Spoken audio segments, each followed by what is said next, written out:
Good afternoon, sir. Myself, Arnav Singh, CSE Section A, Triple MUT.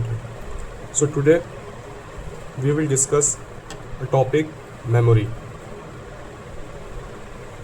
In memory, the topic which we will begin discussing will be memory hierarchy. Memory hierarchy. Okay. So we can proceed the topic with the most basic definition, like what is memory hierarchy. We can say it is an arrangement of different types of memory in a computer. Arrangement of different types of memory in a computer based on speed, cost and size. On the basis of speed, whether it is slow or fast, or on the basis of cost, whether it is high or low, which depend basically on the speed only and also on the size. On the basis of the arrangement of the different types of different types of memory in a computer is called memory hierarchy. So we can write arrangement of different type of memory in computer based on first speed, second cost, and third we could say size. Okay, so memory hierarchy can be represented in a form of a table for like a basic explanation for better understanding. We will take a triangle. Internal memory, main memory. Then comes the secondary memory.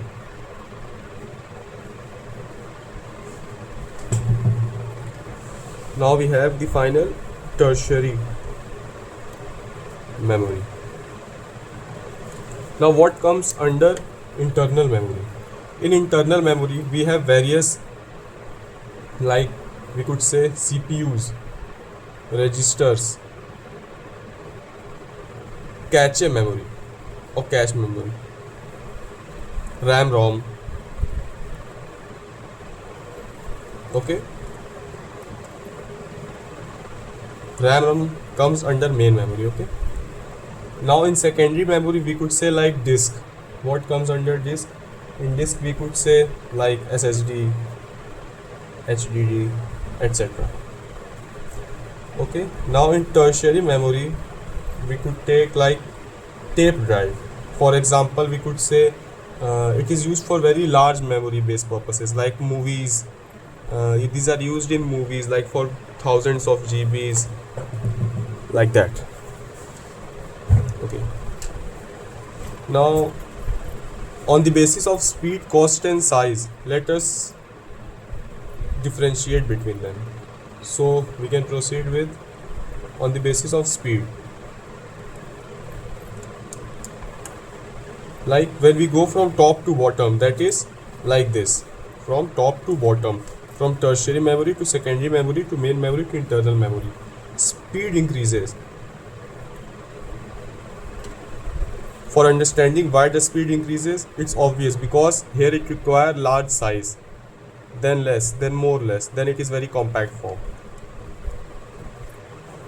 Obvious, the size decreases from internal memory to main memory to secondary memory to tertiary memory.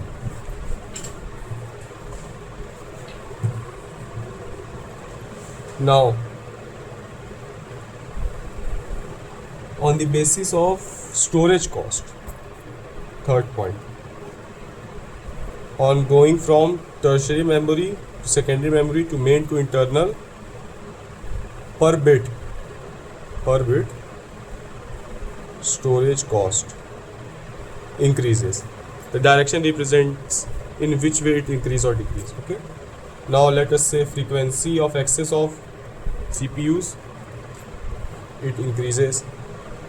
Frequency of access of CPUs it increases from bottom to top. Access time increases. Now we will begin with the memory, or for like more simple understanding,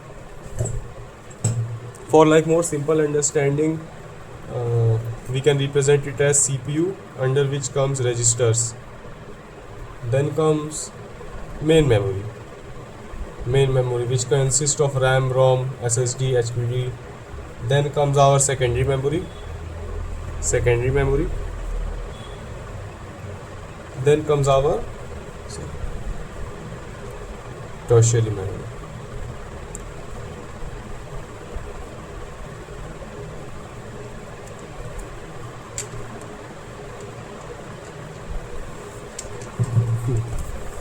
Now we will proceed with memory representation or memory presentation. It is a small topic. It is represented in a form of, like, you could say, number of cells into one cell capacity. Now what are cells? And these, in an instruction, we could say this is an instruction in a CPU of like 8 bits having 4 cell, let us say 1 2 3 4. Okay, 1 2 3 4, 4 cell having 8 bit. So we can represent it in a form of 4 cross 8 bits memory. Okay, is it visible? Yes. Number of cells into one cell capacity. This is the one cell capacity, and this is the number of cells. 1 2 3 4, 4 cells. Now we can also explain in short the how to calculate number of cells. Let us assume basically, how can we calculate our address size if number of cells are given? If number of cells we have in a form of 2 to the power x, then the address size is x bits. Okay, now if we have number of cells in a form of n, then using simple logarithmic property, we will have log 2 base n bits. Okay, here you will use float, which basically means it will round off to the closest nearest integer. Basically like 3.4, then it will round off to 3. 3.2, then it will round off to 3. 4.6, then it will also round off to 4, something like that.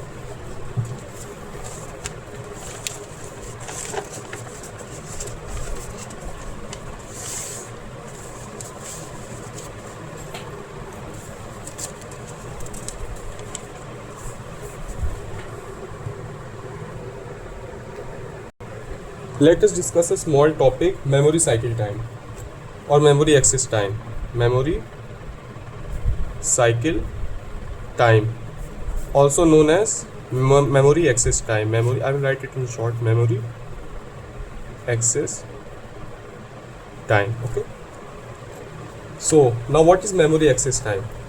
Basically, we can say it is a time in which the read and write operation, we know in a memory, the time in which the read or write operation is performed in one address of memory. Simple. It is a time in which read or write, this is read or write operation, is performed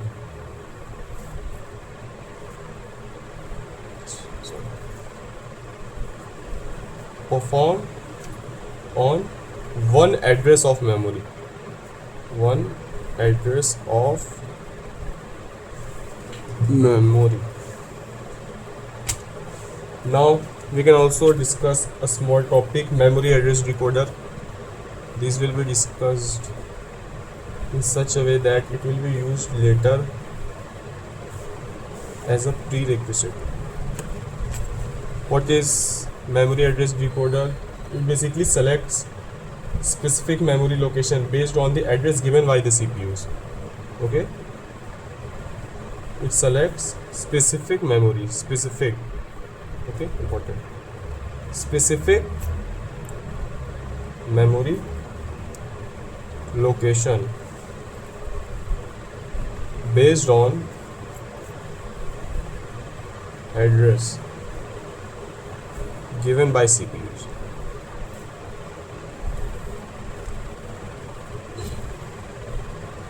Now we have discussed like memory representation. Now we can proceed with main memory.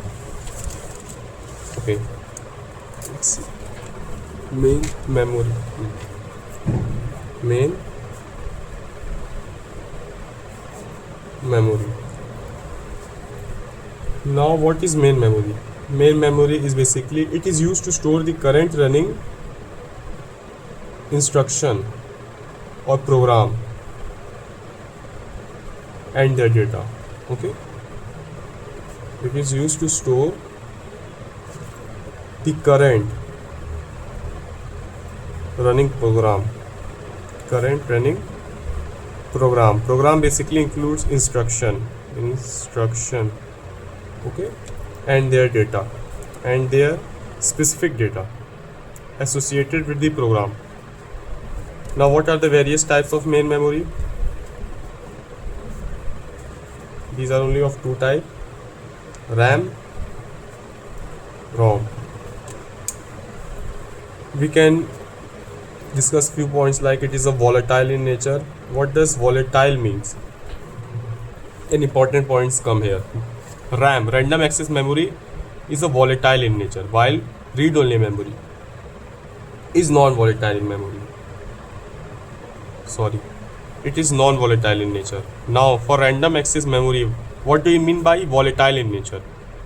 By volatile in nature, it means the content get flushed out. It is an important word. The content gets flushed out. Now what do we mean by flushed out? Like for example, we are working on a computer, okay, on our monitor, on some program. If suddenly the electricity goes off, then our set of work get lost. Okay, by lost I mean like the information get completely lost. We can't retrieve it back. So that means it is non-volatile in nature. That comes under ROM, and it will be called volatile if it is flushed out. It doesn't remain as it is. Okay, it doesn't remain as it is. Volatile means the content gets flushed out. The content gets flushed out. It does not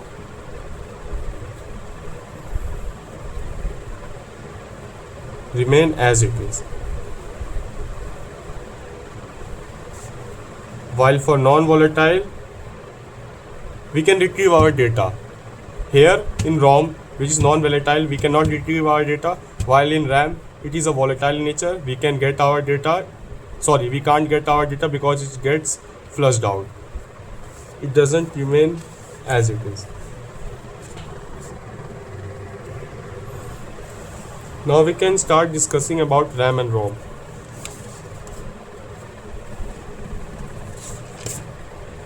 What is RAM?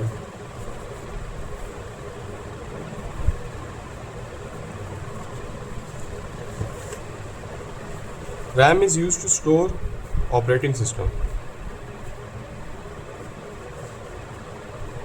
user programs, and other various running programs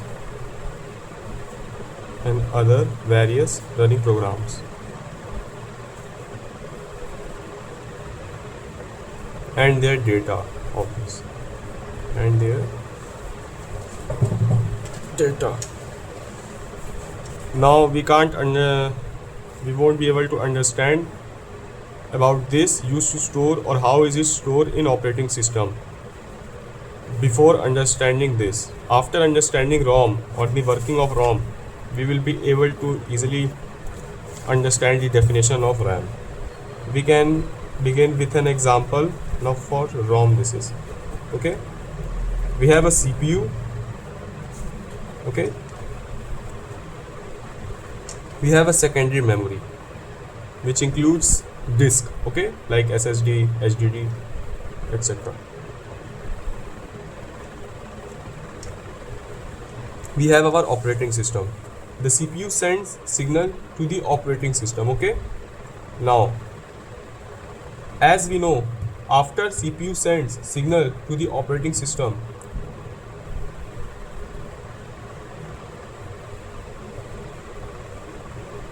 CPU sends signal to the operating system.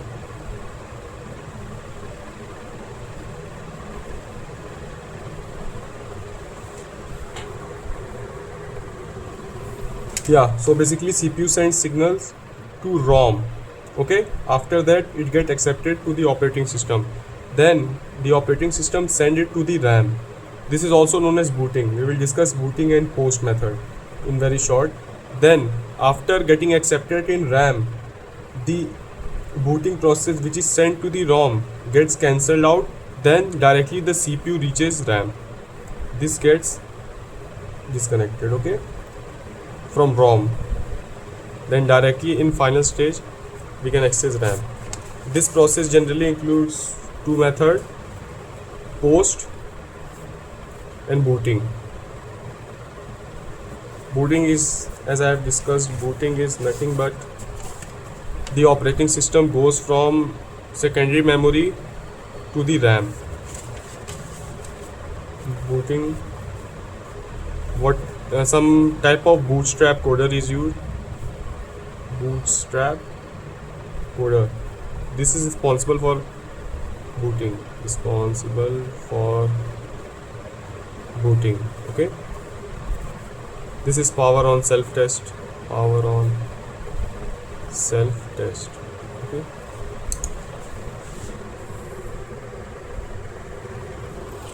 Now we will discuss the various differences between types of RAM, which is basically SRAM and DRAM. S is a static RAM, D can be considered as dynamic RAM. We have discussed few points, there are more points, but we will be discussing about these only. Now what is the difference between static and dynamic RAM? The basic difference. The static RAM is considered and made from flip-flops, various flip-flops, while DRAM is made of capacitors, okay? As we know, capacitors contain some form of energy in it which is conducted through electricity, so it basically needs periodic recharge time to time for recharge of electric, as here written. SRAM don't need recharge because it works on flip-flop. It is costlier, it is less costlier.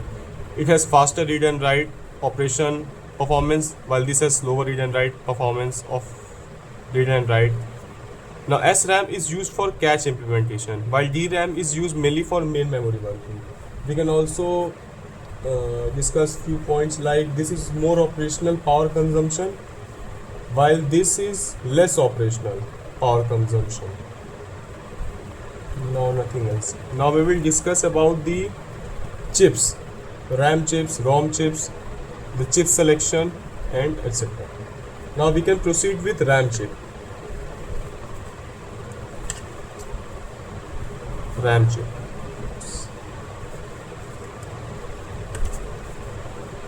Let us consider our 128 cross 8 bit RAM. This is basically memory. Now chip select comes from here. Chip select, okay. Now we have various, let us represent it like this, across various set of addresses this is, okay. Let us consider of 7 lines. Now consider, let us a data of 8 bit, and we can do basic operation read and write. We can draw a small table. Chip select, read, R for read, W for write, and the operation. Now for chip select, when taken 0, no read operation, no write operation, then the operation will be performed, obvious, no operation. When chip select is taken 1, we will apply here simple, when consider 0 1 1 0 1 0 0 and 1 0. Okay, 0 means basically read write operation is not performed. Okay, now chip select. When chip is selected 1, read operation is taken, write operation is taken as 1, then write operation, obvious, as it goes 1. Let us consider 1. If 0, then obvious no operation. When considered chip operation 1, then read 0, write 0, then no operation. No operation. Here, obvious read operation. This is RAM chip. Now for ROM chip. ROM chip. Now for ROM chip, we can consider ROM of like, let us consider 156 cross 8 bits.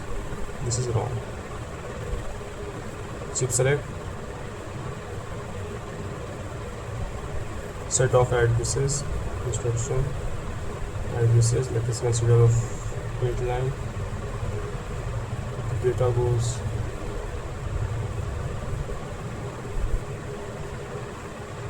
consider 8 line. Now the chip select operation. Chip select when taken, no operation, when 1, and it consider read operation.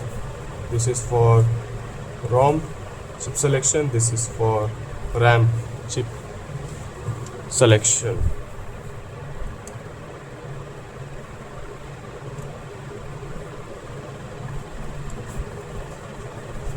Now, how do we select chip? Through a topic, small topic, multiple chip in single memory system. How do we represent this? Memory chip in a single memory system. The total capacity is equal to number of chips. This formulas will be used to solve numericals. We can't be discussing numerical because we got time foundation. The total capacity for the multiple chip in a single memory system will be given by number of chip into one chip's capacity. Okay, so I have already written here DRAM refresh. So we can consider a RAM chip which have various cell. For example, DRAM of 128 cross 8 bit. Now we need to keep in mind these various important point. The first one is in one time only one row of cell can be refreshed. Okay. Another one is these formulas will be used to solve numerical. One chip refresh time is equal to number of rows of cell into one refresh time. Okay, and for n chips of memory system, refresh time is equal to one chip of refresh time. Now we will discuss another small topic, associative memory. Associative memory. It is also known as content addressable memory. This basically consists of a memory with various addresses. The CPU sends signals to one of the rows. It consists of two parts, information 1, information 2. Let us consider as info 1, info 2. Now, this is the information CPU wants, and this is the information CPU knows. This each cell. So basically, associative memory tells us about like cell do not have address. Cell do not have address. Each cell consists of two infos. First is CPU knows, second is CPU wants. The third point can be CPU generated value is compared with the first information of each cell. Okay, the CPU generated value is compared with the first information of each cell. Which cell content is matching?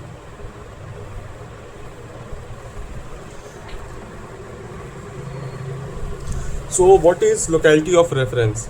Basically we can say if you have a CPU,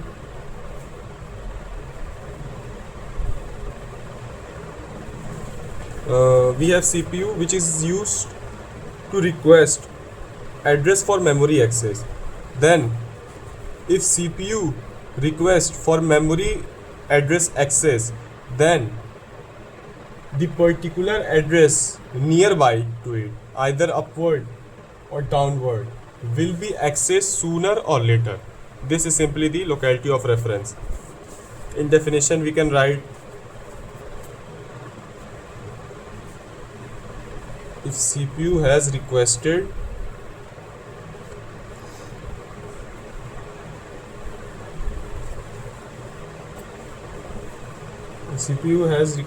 one address for memory access,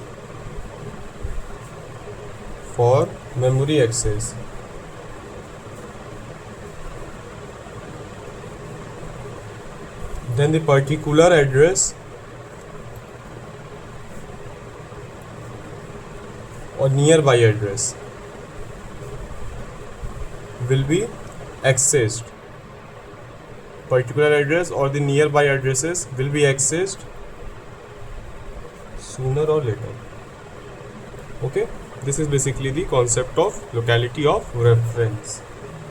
Now we can proceed with cache memory, because we won't be discussing much about the concept behind cache memory, because we need to discuss about the average memory access time. And for better understanding of average memory access time, we need to understand 3 points. That is, this will be discussed later in later lectures. Okay.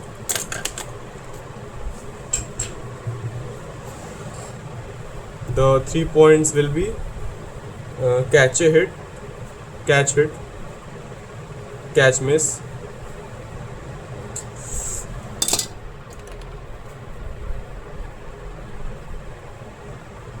and hit ratio.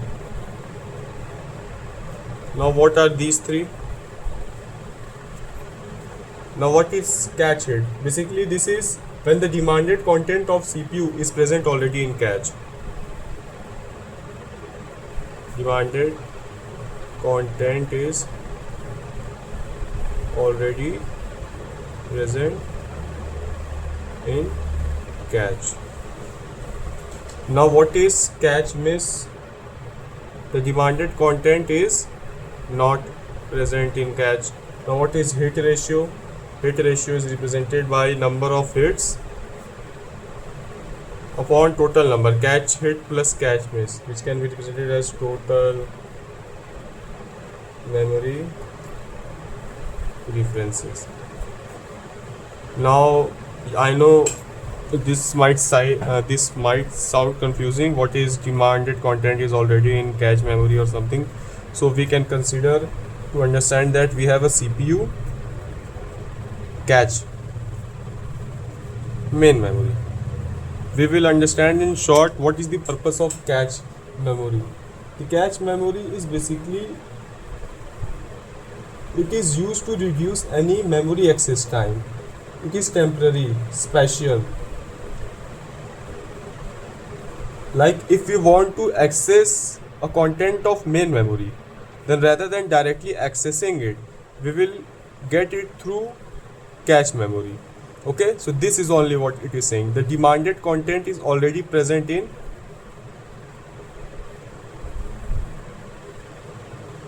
cache memory.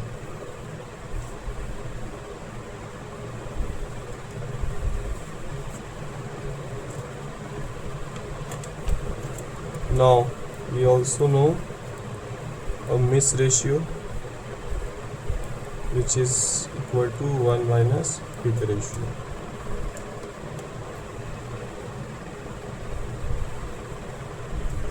Now we will discuss average memory access time, average memory access time. Average memory access time is nothing but the average duration of the time which is needed to access the memory when it is hit, and also the time which is needed to access the memory when it miss. We know average of 2 is something that only. Then it can be represented as hit ratio times time needed to access memory when hit, and miss ratio times time needed to access memory when miss. Okay, this is the basic formula of average memory access time.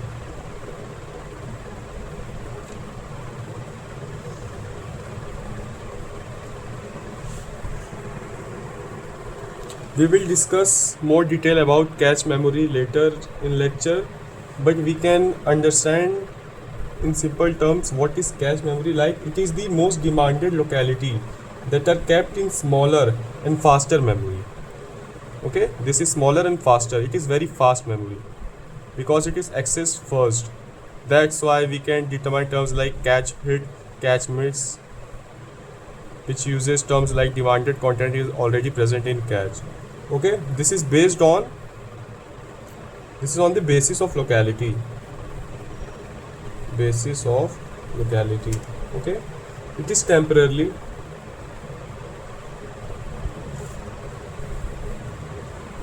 There are also various types of cache memory like simultaneous access, hierarchical access, where we get more formulas for this average time in various format. Thank you.